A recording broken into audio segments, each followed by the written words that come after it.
Assalamualaikum warahmatullahi wabarakatuh. Alhamdulillahirabbil alamin wassalatu wassalamu ala asyrafil anbiya'i wal mursalin sayyidina Muhammad wa ala alihi washabbihi ajma'in. Rabbi shrah li sadri wa yassir li amri wahlul 'uqdatam min lisani yafqahu qawli. Amma ba'du. Kita semua balik kitab kita, kitab Siratul Mustaqim karangan Syekh Nuruddin Al-Jilani. Syekh Nuruddin Jilani, ulama Aceh, mukhtasar pada ringkas pada kitab Sabil Al-Muhtadin karangan Syekh Muhammad Asy'ad Al-Banjari. Okey, faedah. Kita sambung lagi bab perkara Jumaat lah dah. Sunat-sunat dan Jumaat, khutbah Jumaat. Faedah warid dalam hadis barang siapa kemudian daripada salam sembahyang Jumaat, belum lagi mengubahkan tempat kedudukannya. Lepas sembahyang Jumaat mengubahkan kedudukannya, maka ia membaca Fatihah dan surah Ikhlas dan Mu'awwizataini tiap-tiap surah 7 kali, nescaya diampunkan oleh Allah Ta'ala segala dosanya yang telah lalu. Ni lah setengah tepat tu je buat sungguh dah. Tapi maksudnya hadis ni sangat do'if dah. Do'if sangat. Dan lagi akan datang dan dianugerahi oleh Allah Ta'ala akan dia pahala sembilan-bilan yang membawa iman. Akan Allah Ta'ala, semua orang beriman itu dia pahala dia. Dan akan Rasulnya. Dan dipeliharakan akan Allah Ta'ala akhiratnya dan dunianya dan isi rumahnya dan anaknya. Ayat gitu dah lah. Tak ayat semua kitab gapo lah. Saya ngaji memang hadis ni sangat do'if lah. Jadi kita tak salah logat lah. Nak pakai hak biasa, hadis biasa. Jadi hak ni tak berapa gagah benar lah. Do'if jiddah, bukan do'if biasa lah. Okay, pada menyatakan segala sunat Jumaat. Bermula sunat Jumaat itu mandi pada yang menghendaki hadir akan Jumaat. Dah nak pergi sembahyang Jumaat, sunat mandi dah. Dan waktunya ketika fajar. Dah dekat subuh lah. Tetapi terafdal ia mandi pada ketika pergi Jumaat.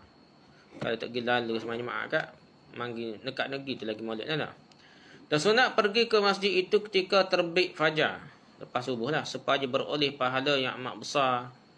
Seperti sabda Nabi sallallahu alaihi wasallam, man ightasala yawmal jumu'ati thumma raha fi as-sa'ati al-ula fa ka'annama قرب بأدنة ومن راح في الساعة الثانية فكأنما قرب بقرة ومن راح في الساعة الثالثة فكأنما قرب كبشا أقرا ومن راح في الساعة الرابعة فكأنما قرب دجاجة ومن راح في الساعة الخامسة فكأنما قرب بيضة. يعني barang siapa mandi pada hari Jumaat, maka ia pergi ke masjid pada saat pertama, maka pahalanya seolah-olah ia memberi sedekah seekor unta. Kalau lagi awal kan, seolah seekor untanya dia sedekah, dia korban.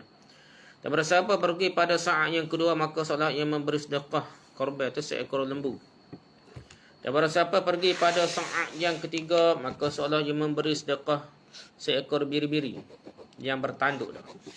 Kabishan apa dia? Qarnan, kabishan qarnan, aqran, kabishan aqran. Dan barang siapa pergi pada saat yang keempat, maka seolah ia memberi sedekah seekor ayam.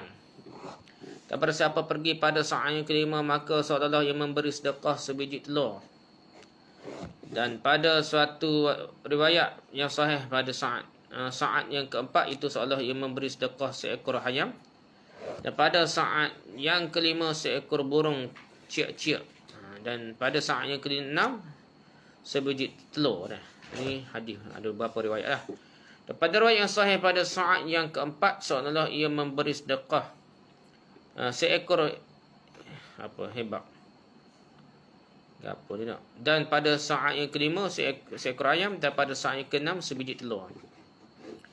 Dan sunat bagi segala perempuan yang tua yang tiada dikeingini pergi dah tua benar lah, dia pergi ke masjid akan sembahyang Jumaat dengan izin suaminya jika ada berlaki, dengan syarat jangan ia memakai bau-bauan dan menghiasi dirinya.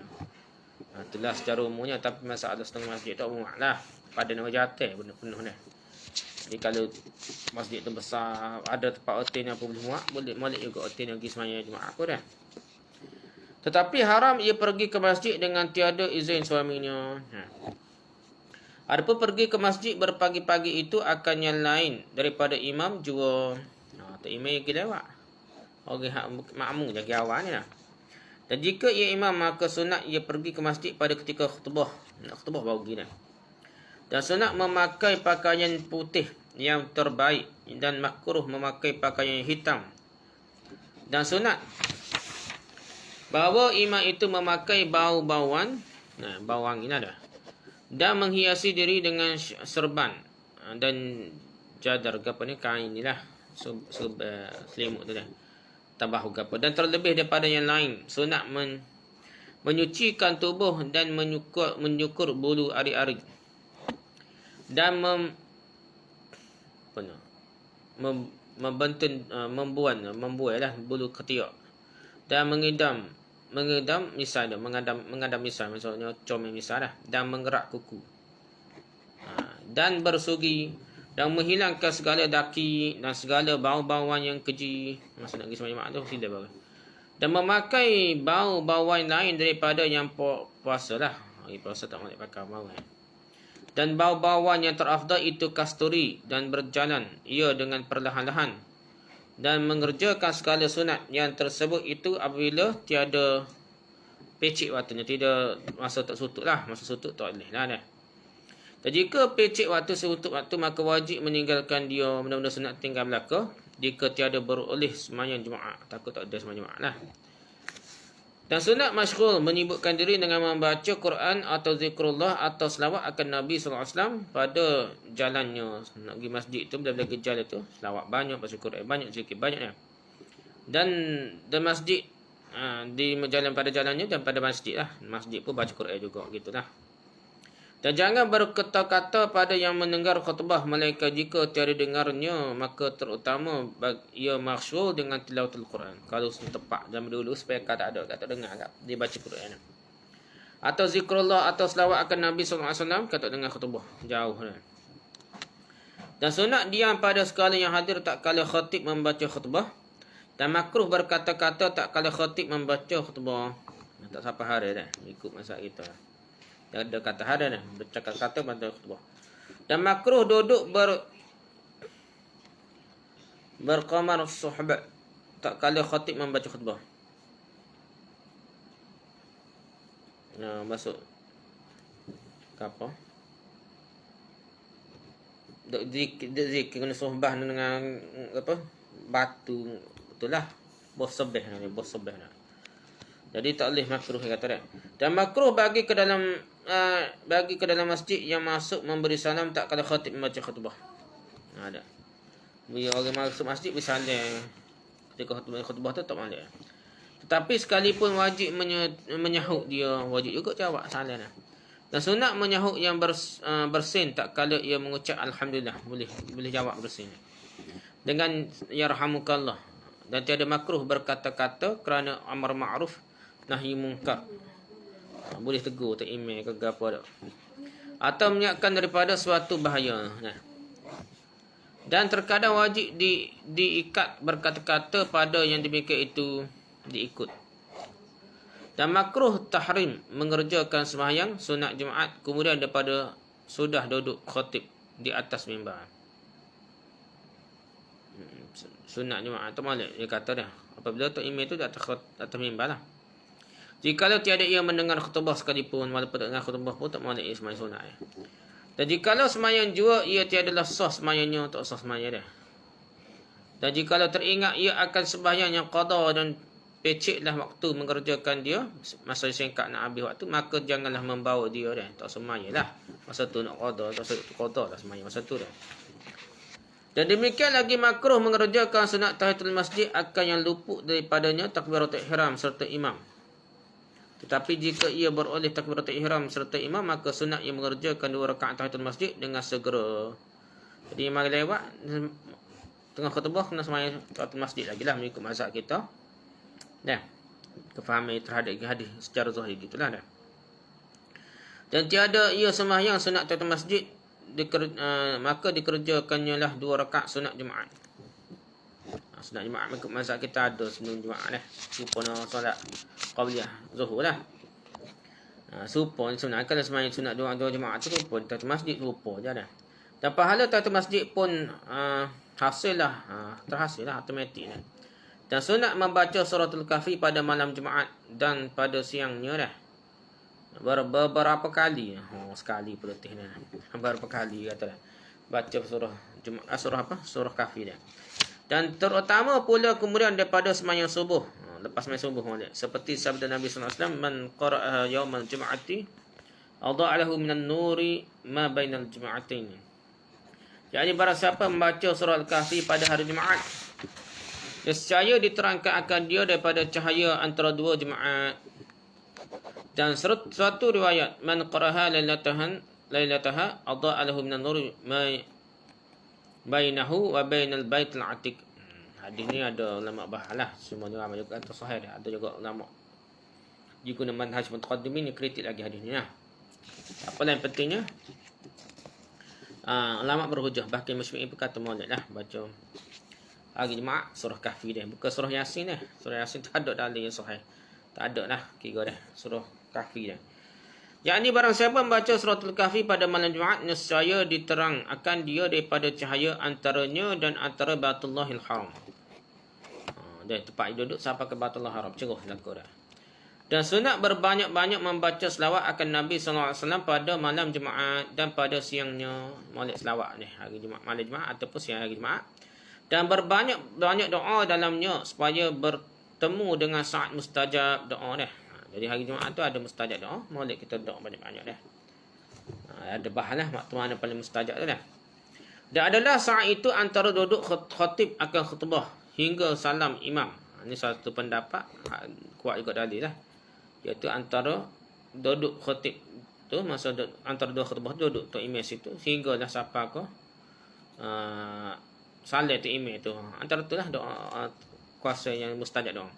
Dan pada suatu riwayat kemudian daripada waktu asar, selagi riwayat yang ramai lah, jumhur ulama, jumhur sahabat ni lepas asar.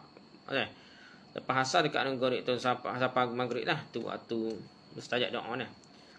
Dan makruh tahrim melangkah bahu orang-orang yang bersaf ni. Jadi langkah orang bahu kita jaga lah Melayu dah. Tapi orang denung biasa langkah saf orang ni. Tetapi tiada makruh yang demikian itu pada khatib lagi imam, kerana ia hendak pergi ke mimbar atau mihrab. Kalau mari lewat tu imam ke apa, tak ada nak lalu ikut makmum, dia boleh langkah orang dah. Kan dia jadi imam dah. Kalau nak siapa nak baca khutbah dah. Dan orang yang beroleh tempat di hadapannya hingga 2 saf jua, maka iaitu sunat, dan jika lebih daripada 2 saf maka iaitu makruh jua. Di moleknya sampai 2 saf dia kata dah. 2 saf pertama tu pahala besar, lepas tu kata makruh, lalu kalau bukan dah saf yang keluar dah, ketiga dan seterusnya. Dan tiada makruh melangkah itu pada orang yang besar, iaitu alim atau soleh, kerana mengambil berkat manusia dengan dia. Jika ada tempatnya di sana tertentu, dia kata tak apa, orang alim ni nak aku orang dah ni masalah dah. Tahu ada dalil ke tak ni? Orang alim suku dah. Jangan soleh orang alim, tak hati lah mangguk. Ni kadang kita ni masalah juga akak atau alim ni dah lebih hak dah. Siapa kau jadi ego, sia ke tok guru kita dah. Kadang bukan masalah tok guru, masalah ada murid, akak tok guru lebih hak. Menyebabkan nak payah nak minta maaf, payah nak baiki, orang tegur pun tak boleh nak terima dah tok guru ni. Gini cerita ni ambil berkat dah. Berkatnya sabit ni Nabi. Jangan orang tabaruk dengan Nabi ni. Dan ni masalahnya kiyah tabaruk dengan orang soleh. Tabaruk dengan orang soleh ni sahabat 10 tu, sahabat besar-besar ni tak. Sahabat tabi'in tak ambil berkat dengan sahabat dah. Secara tabi'in ni ambil berkat dengan Abu Bakar, Umar, 10 orang sahabat besar. Tabi'in pun tak ambil berkat dengan sahabat dah. Yang ambil berkat dengan para peninggalan Nabi dia. Ni masalah akak tok wali tok guru ke apa. Lebih hak. Nah sekali tok guru ayat gapo salah kecek pun terima belaka. Tegur orang lain tegur tak terima lah. Moga jangan ngaji lama dah. Ni masalah. Pasal ni masyarakat kita akak lebih tok guru. Tok alim tok wali ke apa ni tak. Dan haram mengangkatkan orang supaya ia duduk pada tempatnya dah. Disuruh bangun orang lain, dia duduk tak boleh lah. Maksud dia ni menghina ke orang lain lah. Akak diri sendiri ke atau tak hormat kau orang. Masalah utama dah. Tetapi sunat ia berkata baginya, luaskanlah tempat. Dia mari tu kata luas lah, biar perapat-perapat kau kiri kanan, biar saya boleh masuk celah ni, boleh gitu dah. Dan jika yang duduk itu dengan bangkit dengan syak hatinya dan dudukkannya akan yang lain, maka iaitu tiada makruh. akan yang duduk itu, tetapi makruh akan yang bangkit jika ia undur ke belakang sah. Jadi kalau dia ni dia bangun suruh dia duduk, dia undur ke belakang, makruh halik bagi dia lah. Orang tu tak apa, dia orang nak buri kan. Dia molek orang nak buri untuk sah depan dah. Syahadan haram pada yang fardu atasnya jemaat, masyghul sibuk akan berniaga atau berusaha atau lain-lainnya, kemudian daripada bank yang kedua dah. Jadi jadi haram lah. Sebesar bank kedua tu mai awak kerja buat akan niaga ke apa dah. Di hadapan khatib, azan yang kedua depan khatib dah. Maksudnya dia start azan kedua tu, maksudnya haram lah niaga dah. Dan makruh masyghul akan berniaga atau berusaha atau bekerja atau lain-lainnya kemudian daripada gelincir matahari. Lepas waktu masuk waktu zuhur, makruh lah buat kerja, kena bertinah lah. Makruh. Tapi sampai dah azan kedua tu haram tu kan. Wallahu a'lam, itulah beberapa perkara tentang perkara-perkara sunat pada hari Jumaat. Subhanakallahumma hamdika, subhanakallahumma hamdika, subhanakallahumma hamdika, asyhadu an la ilaha illa anta, astaghfiruka wa atubu ilaik. Assalamualaikum warahmatullahi wabarakatuh.